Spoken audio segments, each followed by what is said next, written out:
I get clocked on 55, 100 miles an hour. There was a cop waiting for me, like lights already flashing and stuff. One more ticket, then my license was suspended. I ran from him. And then I called my dad. He picked me up. He brought me down to reality because I didn't realize what I actually did until I got picked up by my dad. Just started crying. I was like, dude, I know I messed up. I don't even know what to do. And then my dad gives me my life-changing advice. Find a church with open doors, get on your knees, and pray to God until you get an answer. My name is Aaron.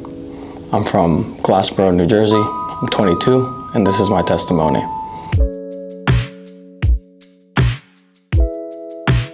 Grew up Christian. Parents were really connected with the church, really involved.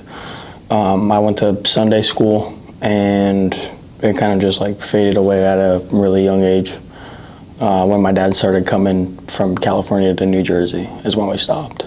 So my life before Christ, I was very rebellious. I had really bad anger issues.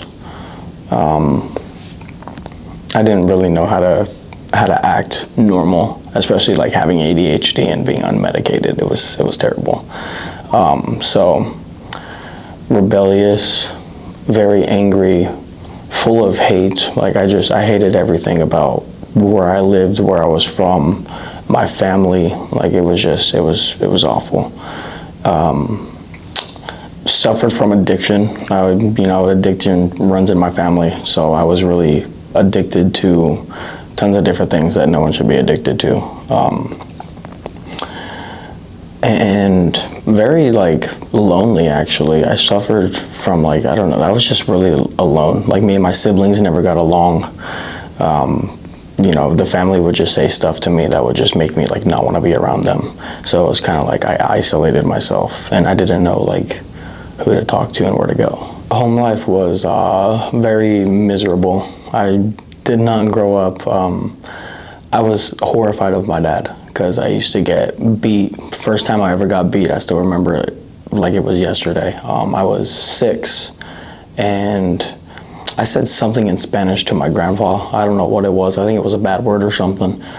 And my dad came home from work, and he just pulled off his belt, and he used to pull it or push them together, his belt, and then he would just pull it just so it would make a little slap noise just to know that something's coming. And just seeing the anger in his eyes and just being around that kind of spirit, it was not normal to have that much anger towards a 6-year-old. And my legs after that beating were purple for 2 weeks. And it was like that continuously throughout my life. It shaped me in the way that I did not want to be shaped. I didn't trust anybody. I never really got to stand up for myself and learned how to stand up for myself, because if I tried to stand up to my dad, it was just going to be another fist to the face. And I was just kind of scared to put myself out there. So I tried to stay quiet, not really talk to anybody. It was just kind of still isolation. First thing I struggled with was cursing, obviously. I used to curse up a storm. Every other word would literally just be the F word. I started drinking, and then because addiction runs in my family, I became an alcoholic, a severe alcoholic at that. Started smoking weed, just never being sober. And that's when I was just living for the world. Lustful thoughts, ton of different things. My parents separated when I was 12. So I basically grew up with them my whole entire life, seeing my mom happy, seeing them together and stuff. So actually the way I found out that my parents split up was an accident, because my mom was sobbing and I heard her crying, and then my grandma came over, her mom obviously, and I just snuck into her closet and just kind of listened, and I heard my mom saying that, it's over. And I just started having a mental breakdown in the closet and stuff. And I never told my mom actually that I found out about my dad that early. I was 12, that was a really rough age. How I met Jesus Christ, I used to work at a car dealership. Okay, so we'll start with that. That was 21, so this was last year.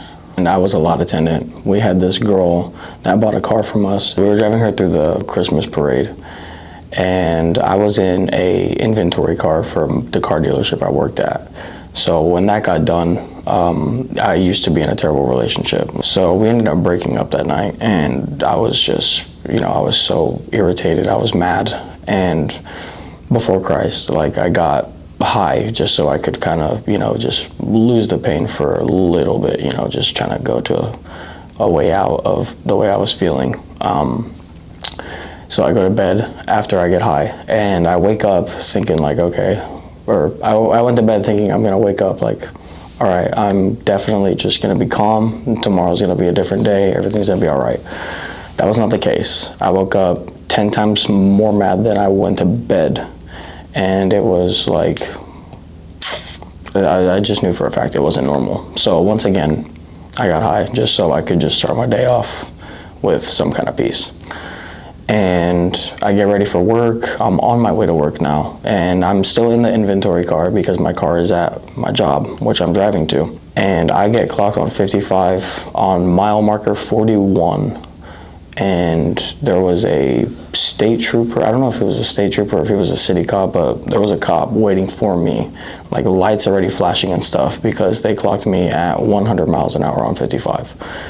And when he clocked me at 100 miles an hour, knowing my driving record before that, if I had one more ticket, then my license was suspended. So I ran from him. I'm running from the cops. I make it up to 140 miles an hour.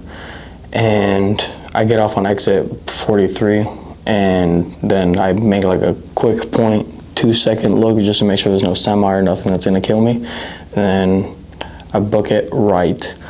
I passed the train tracks going about 90 miles an hour, got airborne. I was about like 2-3 feet in the air with the car. Easily could have lost control and died right then and there. Then I pull into the bank, and the cop follows me, obviously. He sees where I'm at, and he lights me up again in that parking lot. So I do a 180 in the car, and then I book it into a neighborhood that's nearby. And I was like, before Christ, obviously, I'm thinking like, okay, this is gonna be like some GTA type stuff where like, all I have to do is just wait like 15 minutes and the cops are just gonna go on about their day. So I waited in the parking lot, or not the parking lot, I waited in the neighborhood for like 15 minutes. And I'm just thinking like, all right, cool, like I lost them, I'm good. So I'm on my way back to work now. And I get right to the front of my job. The car in front of me, as soon as I pull up to my job, was the same exact cop that tried lighting me up on 55. And there was also 2 cops waiting for me at the front entrance of my job. So he lights me up again in the front of my job, and I book it again. So I ran from home not once, not twice, but 3 times. This time I was gone for about 20 minutes. I drove out into the country. I don't even know where I was. I was literally just taking roads after roads after roads just to get away from the cops. And then I'm like, okay, you know what? I've seen this in a movie before where like the further you get, the more the cops are gonna know that you're further. So I try to go back closer to where like I ran from the cops. So I just pulled back up to my job. Behind it was a park. I don't know what the name of the park is, but that's when I just get a call from my boss, and my boss calls me. He's like, hey, we heard the Camaro's in a high-speed chase. Like, what are you doing? What's going on? Like, just talk to me. And I told him, I was like, dude, I don't know what I just did. I don't know, like, why I ran from the cops. There was just, like, no thought whatsoever. And he was like, well, where are you at? I said, I'm at the park right behind Apollo. And he was like, all right, well, the cops are here. They want to, like, beat the absolute crap out of you until you're, like, you're gone. But I'm going to calm them down. Everything's going to be all right. So just stay where you are, and we're gonna pull up with the cops. And I was like, all right. So I'm just sitting there right next to the Camaro that I was in, and I see my boss come with his Tahoe, and I see the 2 cops behind him. So the cop that lit me up, he ended up actually being a really cool cop. He pulls up and he just asked me questions. He's like, hey, like, did you see my lights when I lit you up on 55? I said, yes. He asked, did you hear my siren when I was chasing you? I said, yes. He was like, why didn't you stop? I said, because if I was gonna stop, I was gonna lose my license. And I failed my license test 6 times. I'm not a good test taker. So I was like, if I lose my license, I'm gonna have to retake that test, and it's gonna be terrible trying to find my license again. So I ran from you, and I was also feeling anxiety and, a bunch of different stuff that just made me not think properly. And he was like, okay, well, you're under arrest. So I got arrested this day, and, he opens up the back of his truck. It was an F-150, and I'm just sitting there in the back feeling like the most useless human being of all time. We get to the police station. When we got to the police station, they handcuffed me to the bench just so I wouldn't be able to leave and stuff. And they grab my license, they go through my wallet and stuff just to get my address. They take my mugshot, they get my fingerprints put into the system. So I get put into the system. The lieutenant on duty I was supposed to go to jail this day because I committed a whole felony. But the lieutenant on duty said, you know what, after we get your mugshot and stuff, you're good to go. You're young, plus you stopped in the state of New Jersey, so you're not gonna, go to jail for this one, just don't do it again. So I was kind of relieved. I was like, okay, I sort of kind of felt like I got away with it. I'm like, oh yeah, look at me, I just got away with running from the cops. And then I called my dad, and he picked me up, because we used to work at the same dealership. And when he picked me up, we just had a talk, and he just made me feel like I was, he brought me down to reality, because I didn't realize what I actually did until I got picked up by my dad. And I just, I felt so stupid. I felt like an idiot for running from the cops, and I lost my job. I just lost my girlfriend. I lost all of my income that was paying for all of my bills, so I thought I was going to lose my car, and I thought I wasn't going to be able to afford my phone bill, so I thought I would literally just lost every single thing that I had worked hard for since I moved back to Jersey. And right then and there, I just started having a fat mental breakdown. I just started crying. I was like, dude, I know I messed up. I don't even know what to do. And then my dad gives me my life-changing advice, and he was like, son, I hit rock bottom at one point as well. I know exactly how you feel, so the best advice I can give you is just find a church with open doors, get on your knees, and pray to God until you get an answer. And before Christ, I'm thinking okay, I don't know what Christ is going to do for me. I don't know if this is going to save me, if this is going to bring all my income back, but something within me, when he said that, said, you know what, just attempt to find a church with open doors. Mind you, this is on a Saturday too, so it's going to be really hard to find a Christian church with open doors. So I challenged myself when I get back to my car at my job, and the first church I go to, they were closed. So I was like, okay, that sucks. There was one 0.3 miles down the road from it, so I went to that one as well. They were closed. So I was like, dang, I don't even know where to go. So I called my dad, and I was like, hey, do you recommend any churches that could possibly be open so I could, do exactly what you said to do? He was like, there's one in Bridgeton that's usually open all the time. I go make it to the church in Bridgeton, and it was locked. I was like, okay, dude, this sucks. I'm giving it one last shot. If I cannot find a church with open doors, then I'm just going to give up on God completely, and I'm not going to, I'm just going to rebel against him for forever until, he actually, until I see the light. I passed this church. It was a Catholic church. I'm Christian, obviously, but I was like, you know what? An encounter with Jesus is an encounter with Jesus. That's all I really care about right now. So when I walk up there, I kind of walk up with pride, kind of. I'm like, you know what? This is going to be the moment where I just meet Jesus Christ. So I walk up, and I'm just trying to open those doors, and they don't open. I'm like, okay, dude, this sucks. God wants nothing to do with me, so I'm done. I'm on my way back home now. The church that I go to now is actually less than a mile down the road from my dad's house and where I was living at the time. So I was literally 2 minutes away from giving up on God. And I come up to this church that has open doors, and I'm like, okay, you know what, this might be my chance and opportunity. So I park my car, I walk through those doors, and I see that there was this old guy, and he was just, sitting there. And I was like, okay, so let me just talk to these people and, just see what they could tell me, see what they would do. So I walk through the doors, and I tell them basically what I just what I did today. Like, I ran from the cops, I just committed a whole felony, I got arrested, and I'm just trying to surrender my life to Jesus and just see where it goes from there. These people thought that it was the most beautiful thing they ever heard. And what I loved is that they did not look at me with judgment. They did not look at me like I was different from them. They literally welcomed me with open arms, and it was like the most beautiful sense of love right then and there that I have ever felt in my entire life. So I asked them, hey, what are you guys doing? They said, we're having our last pastorate of the year.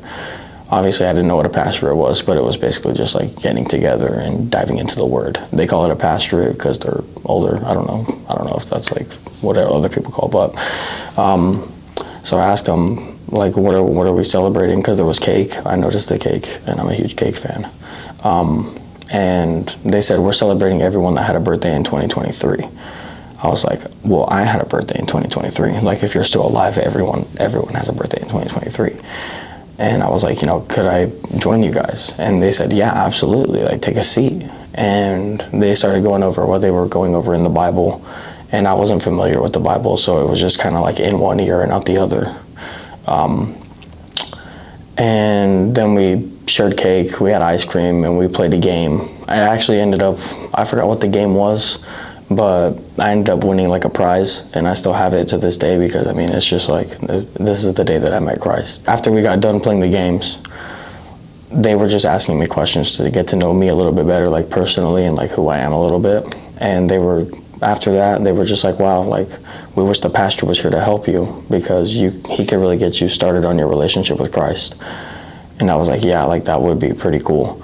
5 minutes after we have that conversation, I see the pastor walk through the hallways, and everyone just like, their eyes got big because they were like, wow, like, here he is.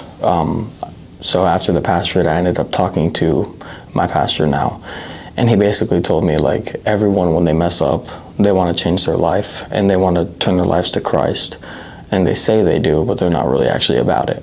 So he said, I challenge you, come to church on Sunday tomorrow, and just be around other believers and just get the feel of what being in a church is like. And I was like, all right, I'll make it there. He was like, are you actually gonna make it? I said, yes, I'm gonna make it. So I wake up Sunday morning, get ready, and then I go to church for the first time in like forever. I think the last time I went to church, it was like junior year of high school, maybe sophomore year. I think it was sophomore year. It was a while ago. And I loved the church. I loved the way they spoke. I love like all the sermons that they went over. Like, it was so good. Worship was, I love worship. That's one of my favorite parts about church is worship. Worship was really good. So I go the second week, and when I go the second week, I bring my stepbrother with me, and just so I wouldn't be sitting alone, because first week I was kind of sitting alone. And I met this girl, and she introduced me to my young adults church group that I go to now. And I kind of just I was like, all right, it's young adults that are believers. Like, this is kind of cool. Like, I'll check it out. First day I get there, I just shared my testimony with the two leaders of the young adults group. And they were just like, wow, like, God really came in clutch. And I was like, yeah, like, I need to just surrender my life to Jesus and just give him my all. Like, I'm tired of the anxiety that I feel. I'm tired of the depression. I'm tired of addiction. I'm tired of every single thing that the enemy was throwing at me that I was dealing with to disconnect me from God. And that's when I started getting more involved with the organization and the church. Then it was Christmas Eve that I received my first Bible, and a couple of tears came out because I was just so joyful and so happy that I finally had the Word of God in my hands. And as soon as I got home, I just started reading my Bible. And at first I was just reading it like you read every other book.